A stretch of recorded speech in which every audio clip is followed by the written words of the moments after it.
چې کوم انسان د بدلون چې غوي لومبه بدلون د هغه په خپل ځان کې راولي، په خپل سوچ کې راولي، په خپل رویه کې راولي، رستو بنور خلک هغه متاثر کوي او په هغه کې به بدلون راځي. اول به خپل رویه بدلوم نو بیا به رستو زمانه بدلوم. کو ته ځان نه بدلوي م بدلوا، زه خپل برخه پیمانه بدلوم.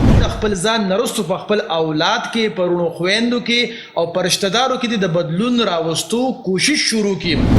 د خدای د پاره پښتنو سانونو پیژنئ، ستاسو د پاره خو به ځان له پیغمبر نه راځي.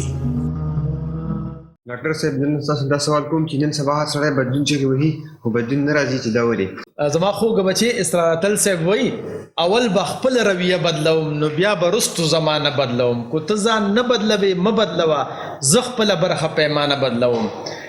زما دا خیال دی چې کوم انسان د بدلون چې غوي لومبه بدلون د هغه په خپل ځان کې راولي، په خپل سوچ کې راولي، په خپل رویه کې راولي، رستو بنور خلک هغه متاثر کوي او په هغه کې به بدلون راځي. دویم نمبر باندې د خپل ځان نرستو په خپل اولاد کې، پرونو خويندو کې او پرشتدارو کې د بدلون راوستو کوشش شروع کړي. او د مثبت بدلون لپاره دا ډیره زیاته ضروری ده چې دغه انسان به په خپل هم تربیت یعنی ټریننګ اخلي او خپل کشرانو به هم ټریننګ ورکوي، نو پس ته هغې نه به ښه بدلون راځي. تاسو ته به زه یو عام مثال درکړم. په دې موټروی باندې مونږ ځو نو هلته هر سړی بیلټ لګوي او اشارې لګوي او د سپیډ هم خیال ساتي.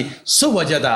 یعنی هلته په موټروی باندې په مونږ کې بدلون راشي او دلته په جی ټي روډ باندې مونږ کې بدلون نه راځي. دغه یو وجه ده چې د موټروی پولیس له ښه ټریننګ ورکړی دی، د هغې عملي له ټریننګ ورکړی دی، د هغې د وجې نه چې زه هغه سیسټم ته ننوځم نو د هغه ټریننګ د وجې نه په ما کې هم بدلون راشي. زه هم انډیکیټر لګوم، د سپیډ خیال ساتم او بیلټ مې لګولی وي. او کله چې د موټروی نه کوشو بیا اکثر بیلټ هم وکاږو او د سپیډ هم خیال نه ساتو.